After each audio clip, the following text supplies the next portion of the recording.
O desejado de todas as nações. Capítulo 42. Tradição. Este capítulo baseia-se em Mateus capítulo 15, versos 1 a 20 e Marcos capítulo 7, versos 1 a 23. Os escribas e fariseus, esperando ver Jesus por ocasião da Páscoa, armaram-lhe uma cilada. Jesus, porém, conhecendo-lhes o desígnio, absteve-se dessa reunião. Então chegaram ao pé de Jesus uns escribas e fariseus. Como ele não fosse para onde eles estavam, foram eles ter com Jesus. Por algum tempo parecia que o povo da Galiléia o havia de aceitar como o Messias, derribando-se o poder da hierarquia naquela região. A missão dos 12, indicando a extensão da obra de Cristo e pondo os discípulos mais francamente em conflito com os rabis, excitara novamente os ciúmes dos guias em Jerusalém.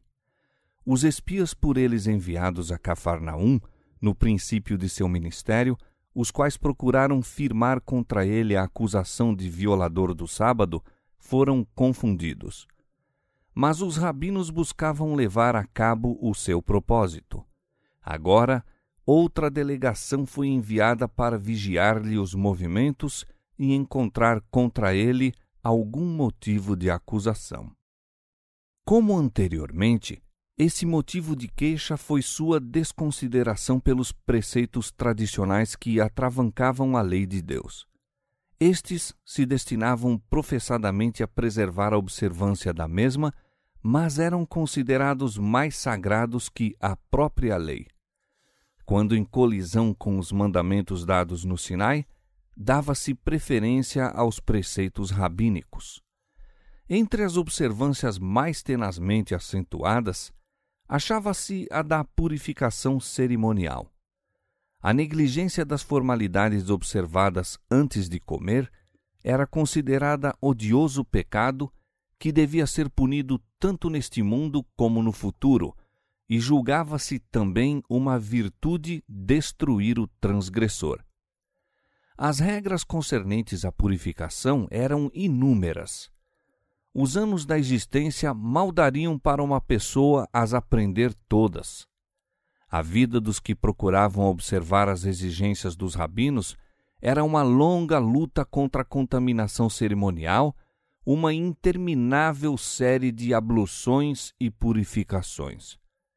Enquanto o povo se ocupava de insignificantes distinções e observâncias não exigidas por Deus, sua atenção se afastava dos grandes princípios de sua lei. Cristo e os discípulos não observavam essas abluções cerimoniais e os espias tomaram essa negligência como pretexto para acusá-los.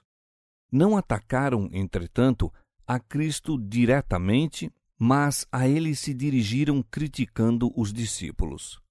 Em presença da multidão, disseram: Por que transgridem os teus discípulos a tradição dos anciãos? Pois não lavam as mãos quando comem pão. Sempre que a mensagem de verdade se apresenta às almas com especial poder, Satanás suscita seus instrumentos para disputarem sobre qualquer ponto de só menos importância. Procura, assim, desviar a atenção do verdadeiro assunto. Quando quer que se comece uma boa obra, há sofistas prontos a suscitar discussões sobre formas e detalhes de técnica para desviar as mentes das realidades vivas. Quando parece que Deus está prestes a operar de maneira especial em benefício de seu povo, não se empenhe este em disputas que só trarão ruína de almas. Os pontos que mais nos interessam são: creio eu com salvadora fé no Filho de Deus? Está minha vida em harmonia com a lei divina? Aquele que crê no Filho tem a vida eterna, mas aquele que não crê no Filho não verá a vida.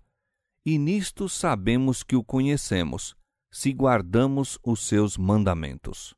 João capítulo 3, verso 36 e 1 João capítulo 2, verso 3. Jesus não fez nenhuma tentativa para justificar a si ou aos discípulos. Não se referiu às acusações que lhe eram feitas, mas começou a mostrar o espírito que movia esses ardorosos defensores de ritos humanos. Deu-lhes um exemplo do que estavam repetidamente fazendo e tinham feito mesmo antes de ir procurá-lo. Bem invalidais o mandamento de Deus, disse ele, para guardardes a vossa tradição. Porque Moisés disse, honra a teu pai e a tua mãe, e quem maldisser ou o pai ou a mãe, morrerá de morte. Porém, vós dizeis, se um homem disser ao pai ou à mãe, aquilo que poderias aproveitar de mim é corbã, isto é, oferta ao Senhor, esse não precisa honrar nem a seu pai, nem a sua mãe. Punham de parte o quinto mandamento, como não sendo de nenhuma importância, mas eram por demais exatos em executar a tradição dos anciãos.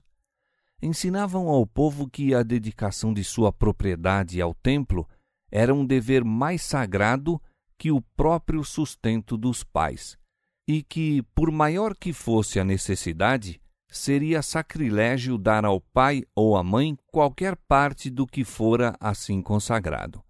Um filho desobediente só tinha que proferir a palavra corbã acerca de seus bens, dedicando-os assim a Deus, e podê-los-ia conservar enquanto vivesse, e por sua morte ficariam pertencendo ao serviço do templo. Estava assim, tanto em vida como na morte, na liberdade de desonrar e prejudicar os pais sob a capa de pretendida devoção a Deus. Nunca por palavra ou ato diminuiu Jesus a obrigação do homem de apresentar dádivas e ofertas a Deus. Fora Cristo que dera todas as instruções da lei quanto a dízimos e ofertas. Quando na terra, louvou a mulher pobre que deu ao tesouro do templo tudo o que tinha. Mas o aparente zelo dos sacerdotes e rabis era um fingimento para acobertar seu desejo de engrandecerem a si mesmos. O povo era enganado por eles. Estava suportando pesados encargos que Deus lhe não impusera.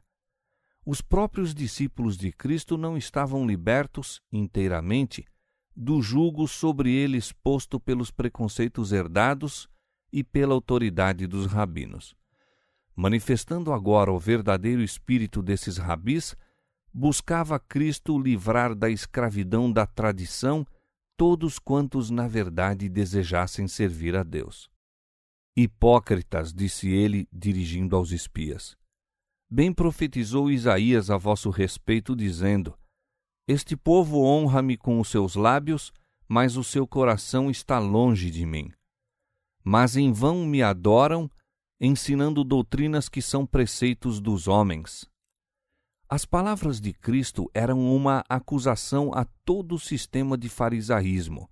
Declarou que, pondo suas próprias exigências acima dos preceitos divinos, os rabis se estavam colocando a si mesmos acima de Deus. Os delegados de Jerusalém encheram-se de raiva. Não podiam acusar a Cristo de transgressor da lei dada no Sinai, pois ele falava como defensor da mesma contra as tradições deles. Os grandes preceitos da lei, apresentados por ele, apareciam em chocante contraste com as insignificantes regras de feitura humana. Ao povo e depois, mais plenamente, aos discípulos, Jesus explicou que a contaminação não procede do exterior, mas do interior. Pureza e impureza pertencem à alma. É o mau ato, a palavra ou o pensamento mau, a transgressão da lei de Deus, não a negligência de cerimônias externas criadas pelo homem, o que contamina. Os discípulos notaram a cólera dos espias ao serem expostos seus falsos ensinos. Viram os olhares zangados e ouviram as palavras, meio murmuradas, de descontentamento e vingança. Esquecendo quantas vezes Cristo dera provas de ler os corações como um livro aberto, disseram-lhe o efeito de suas palavras. Esperando que ele apaziguasse os enraivecidos magistrados, observaram a Jesus.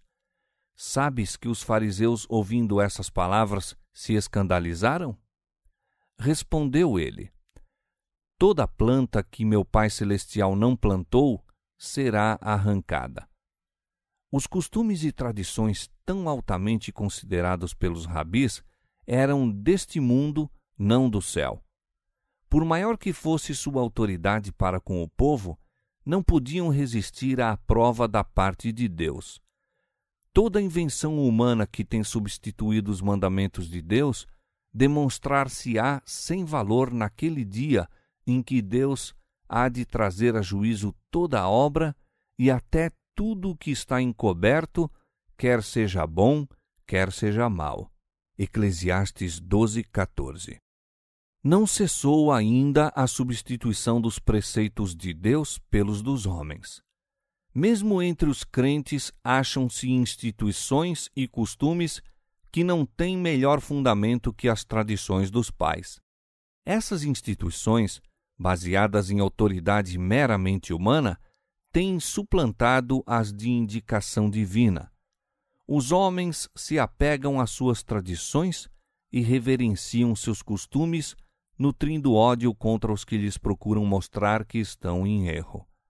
Nesta época, quando somos mandados chamar a atenção para os mandamentos de Deus e a fé de Jesus, vemos a mesma inimizade que se manifestava nos dias de Cristo. Acerca do povo remanescente de Deus está escrito: E o dragão irou-se contra a mulher e foi fazer guerra ao resto de sua semente, os que guardam os mandamentos de Deus e têm o testemunho de Jesus Cristo. Apocalipse capítulo 12, verso 17. Mas toda a planta que meu Pai Celestial não plantou será arrancada.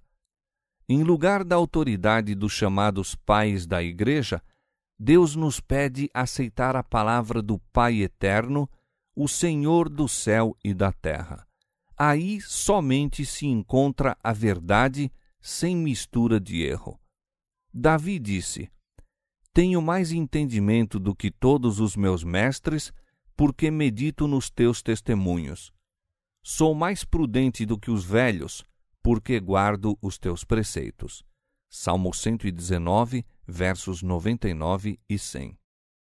Que todos os que aceitam a autoridade humana, os costumes da Igreja ou as tradições dos pais, atendam à advertência envolvida nas palavras de Cristo: Em vão me adoram, ensinando doutrinas que são preceitos dos homens.